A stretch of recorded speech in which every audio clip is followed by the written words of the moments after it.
Le 6 février, 18h en temps universel, une silhouette à l'horizon. Lionel Lemonchois, stoïque, assis sur la coque centrale de son multicoque retourné. 10 jours que le marin dérive à environ 1400 km des côtes brésiliennes, 10 jours qu'il attend patiemment d'être secouru par son équipe. Oh, ça a été long, hein. C'est long, 10 jours tout seul à la dérive. Oh bah j'étais content de les voir, hein. Ils sont arrivés fin de journée, donc on n'a rien fait dans la journée, débarqué, passer la nuit sur le remorqueur, puis voilà, attaquer le lendemain. Une nuit de repos avant de tenter l'impossible, remettre Prince de Bretagne à l'endroit. Une manœuvre de retournement délicate au beau milieu de l'océan, 5 tonnes de chaîne qui tombent à l'eau, un seul essai et pas le droit à l'erreur.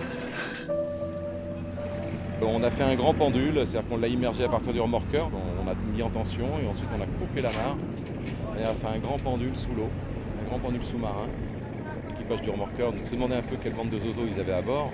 Les gars allaient chercher quelqu'un qui était tout seul sur un bateau, déjà ça paraissait farfelu. Sur un bateau, un trimaran, on ne comprenait pas vraiment. Voyant le matériel sur lequel on embarquait pour le faire, ça paraissait totalement abstrait pour eux. Et quand d'un seul coup ça a fonctionné, c'était une explosion de joie à bord. Le capitaine en premier qui s'est jeté dans mes bras, qui m'a fait la bise, ils étaient éberlués, quoi. Juste éberlués, quoi. L'opération de sauvetage Prince de Bretagne aura duré 13 jours. Accastillage fichu, électricité électronique de bord définitivement hors service, voile au fond de l'océan et de l'eau dans les flotteurs, le multicoque géant est hors course pour un sacré bout de temps.